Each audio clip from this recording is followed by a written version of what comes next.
en el año 1919, mismo año en el que se funda Star China, pero con menos suerte, eso hay que decirlo, porque también esta academia dura poco tiempo, tiene poca actividad, pero ellos tenían muy claro, y en los estatutos que se publiquen en aquel momento, tienen muy claro que aquella academia lleva, el lema era investiga, conserva y purifica, y tienen muy claro que aquello, lo que iban a hacer era crear unas normas, hacer una gramática, lo que iba a hacer una lengua moderna, y lo que estaba pasando en el resto de territorios, ellos entendían que había que hacer también para la lengua asturiana. Esa academia además tenía como, bueno, el título de real y todo, quiero decir que tenía una cierta consideración pública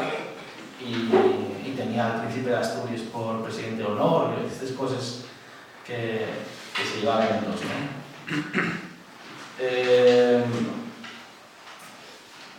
En ese momento también produce un importantísimo push del teatro asturiano, lo que ahora llamamos teatro costumista asturiano,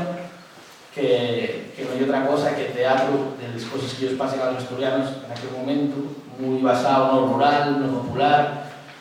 y siempre usando el asturiano. La zarzuela también en asturiano tiene un momento importantísimo. En ese momento pues son los espectáculos que más triunfan en los teatros de Asturias y forma parte un poco del mismo movimiento porque son personas que están también metidas en esta academia de las artes y las letras. Y hay en ese momento escritores importantes como Pinetría, como Fernán Coronas, que en aquellos momentos Fernán Coronas, el padre Galo, y era un poeta de la zona del occidente de Asturias, y un poeta que tiene una visión clarísima de lo que tiene que ser trabajar por un idioma. En aquel momento, y el primero que reclama, y decía en el texto, una entrevista en la prensa en aquel momento, decía en Asturias hay miles de profesores de castellano, cientos de profesores de latín, y no hay ni un solo profesor de asturiano. Ella es consciente de la necesidad de que en las escuelas se enseñe asturiano, en los años 20 y años 30 del siglo XX. Eso es un visionario en ese sentido porque hasta ese momento nadie se planteara la posibilidad de que se introduciera el asturiano en las escuelas y el velo muy claro. A partir de ese momento, precisamente, años 20, años 30, en Asturias y está ya funcionando una fuerte implantación del movimiento obrero, socialista, comunista y hasta tal punto que en el año 34, como bien sabéis, produce la revolución de octubre de Asturias,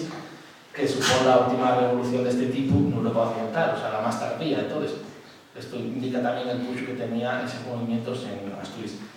Y esos movimientos, desde el principio, pues nunca encajaron con el asturiano, nunca tiraron por ello ni tuvieron ninguna atención para el tema del asturiano. Un poco, supongo,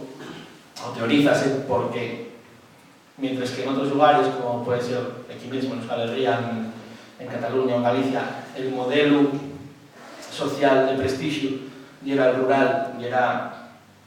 digamos, lo que se idealizaba como modelo de vasco o de catalán o de gallego, y era el catalán rural, el segador, ¿no? el vasco de la casería, del caserío, ese tipo de cosas. En Asturias producíase una especie de enfrentamiento entre lo que era el trabajador de la mina o de la industria frente, que significaba el progreso y la lucha obrera, frente al paisano, a la mujer de las caserías de la zona rural, que significaban el atraso en aquel momento para esos movimientos obreros, ¿no? Entonces, en aquel momento nunca hubo una conexión hasta ya los años 70-80 entre el movimiento obrero y la reivindicación de la lengua asturiana. Tarda mucho. Y en algunos casos todavía siguen en ello los sindicatos mayoritarios sobremanera. También se fala de que uno de los problemas que tuvo el asturiano fue la falta de una burguesía que apostara por el asturiano, ¿no? En el siglo XIX, si vemos que la gente de la burguesía, como Xovellanos, Cabrera y Nava, apuestan por el asturiano, pero en el siglo XX faltanos ese paso que sí que existe en otros lugares y que permite el esporpolle del idioma en otros lugares. Bueno, a principios del siglo XX, de todas formas, pese a esa falta de una burguesía potente que apoye al asturiano, sí que el asturiano vive momentos positivos, pero llega la guerra y por lo tanto todos esos proyectos queden, por el franquismo, queden agotados, ¿no? Muchos de los escritores en asturiano van al exilio. Por supuesto, la postura del franquismo con las lenguas que no fueran en castellano conocemosla, no era positiva, evidentemente, y lo que fa el franquismo es intentar a esas personas que están en el tema de trabajar por la cultura asturiana, por la lengua asturiana, integrarles en una institución propia, cosa que hizo en todos los sitios, ¿no? En este caso en Asturias, ese órgano era el Instituto de Estudios Asturianos, que pues juntaba a intelectuales que venían de antes de la guerra, muchos favorables a la normalización del asturiano, y es verdad que en los primeros momentos el Instituto de Estudios Asturianos convoca concursos de poesía en asturiano,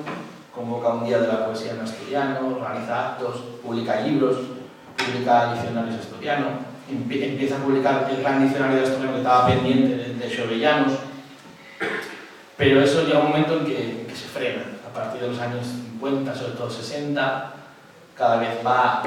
ese Instituto de Estudios Asturianos, en lugar de ir abriéndose como era de esperar, según la dictadura, digamos que va también aceptando más, al revés. Digamos que el instituto va cerrándose, incluso en democracia ya es peor, y enfrentase de manera clara, por ejemplo, con la Academia de la Lengua Asturiana, que veremos más adelante. Tanto ya Sina, que en 1969 surge Amigos del Bable. Amigos del Bable era una organización que no estaba formada por elementos contrarios al régimen, sino todo lo contrario, y era gente del régimen. El propio presidente de Amigos del Bable, José León del Estal, y era periodista de la Radio Nacional de España, gente metida por el régimen, gente en cargos de movimiento, pero son gente que entienden que hay que hacer algo porque ven pues, ese desgaste que tiene la Asturiana en esos momentos, como ya, si a partir de los años 60, 70, empieza ya a calar la castellanización, ya no solo en las clases más pudientes, sino que ya empieza a verse en las clases más populares, también porque a Asturias lleguen miles y miles de personas a trabajar en las industrias que monta el franquismo alrededor de la siderurgia, sobre todo en Avilés, también en Sisión, y llega un momento en el que eso también va pues, minando la situación lingüística en Asturias, ¿no? Entonces hay ese enfrentamiento interno entre un sector del franquismo que sí entiende que hay que hacer cosas, no ya que quisieran declarar el asturiano oficial, ni mucho menos, pero sí que dicen hay que llevar el asturiano a las escuelas para que los niños conozcan la poesía asturiana, lean en las clases de vez en cuando algún poema y conozcan a los otros clásicos de la literatura asturiana. Hay que organizar concursos, organicen la fiesta de la poesía Bable, con varias ediciones, publiquen discos con personajes de la época muy conocidos, recitando monólogos, recitando poesías en asturiano. Uno de ellos, por ejemplo, una cuna en este caso, y era la actual abuela de la reina de España, de Leticia, que era una periodista muy conocida en Asturias, de la radio, y grababa un disco de esos con esta asociación de Amigos del Bable. Una curiosa conexión con el asturiano de la monarquía en este caso, ¿no? Que sería de casualidad. Y Amigos del Bable, pues, dio un poco el precedente de lo que ya va a venir siendo una transición en los últimos años del franquismo, un movimiento que ya sí tiene una reivindicación moderna, política, y más en el sentido de lo que hoy conocemos como reivindicación lingüística. En 1974, a través de la revista Asturias Semanal, una revista que se publicaba y que se leía mucho en Asturias, empieza a publicarse una sección que se llama Concello Bable, y de esa sección sale una asociación. Concello Bable y la asociación que reivindica la entrada del asturiano en las escuelas, y la asociación que reivindica que se cree una academia de la lengua asturiana, que haya autonomía para Asturias, porque hoy parece que eso viene dado sin más, como dicen con aquello del café patos, pero en Asturias hubo una reivindicación importantísima para que hubiera autonomía. La primera manifestación después de la muerte de Franco en Asturias es una manifestación a favor de la autonomía y de la entrada del asturiano en las escuelas. Pues ahí la pancarta y la Bable en las escuelas, autonomía regional. en aquel momento. Y salen miles de personas a la calle. Entonces, bueno, en aquel momento, Conciliable era una organización vencellada a la izquierda, como no podía ser en ese momento de otra manera, siendo de la oposición al franquismo, muy amplia, en el que había gente de todos los sectores de la oposición, y que va a suponer un cambio total en el paradigma de lo que es reivindicar el asturiano en Asturias, ¿no? De la manera de ver a una lengua, ya no solo como un elemento folclórico, como un elemento que tenemos ahí, que con más o menos fin cuidámoslo o no, sino ya como un elemento de comunicación pleno a utilizar en todos los ámbitos, ¿no? Ellos reclamaban que el asturiano tuviera los medios de comunicación, que tuviera la prensa, que tuviera escuelas, la administración, y estas son las reivindicaciones que marquen el comienzo de lo que viene después el trabajo a lo largo de los siguientes 40 años. En 1981, el proyecto de autonomía de Asturias está preparándose y en ese momento surge una situación que parece que no tiene nada que ver, pero que tiene mucho, que es el golpe del Estado del 23F. Tiene que ver por una razón, de que en ese momento decídese que hay que parar los movimientos de descentralización que se estaban dando. Entonces, el primer estatuto de autonomía que se aprueba después del 23F es el de Asturias y ve ser recortado en muchas cosas, y eso que no era tampoco demasiado ambicioso. Pero una de las cosas que se roben en Madrid, en el Parlamento Español, de lo que venía aprobado de Asturias, y la definición del asturiano en el Estatuto de Autonomía. El Estatuto de Autonomía del año 81 define al asturiano de la siguiente manera, dice: el bable, como lengua específica de Asturias, ha de gozar de protección, se promoverá su uso en los medios de comunicación, en la enseñanza, con respecto a las variedades y la voluntariedad de uso. Bueno, pues hay una parte que sale de Asturias, que se carga en Madrid, que llega a querer como lengua propia de Asturias. Esa parte, que parece que da igual, y muy importante, porque lleva una base jurídica importantísima para reconocer la inconstitucionalidad del Estatuto de Autonomía de Asturias. Porque hay un mandato en la Constitución española que dice que el resto de las lenguas serán oficiales en sus respectivos territorios, y si reconocían que el bable, como lo llamen, y una lengua, tenían que reconocer inmediatamente la oficialidad, y ante una demanda constitucional eso podría llevar a que se vieran forzados a modificar el Estatuto de Autonomía. Por eso en Madrid deciden quitar esa frase que decía como lengua propia de Asturias. Que por cierto, todas las discusiones sobre el Estatuto de Autonomía de Asturias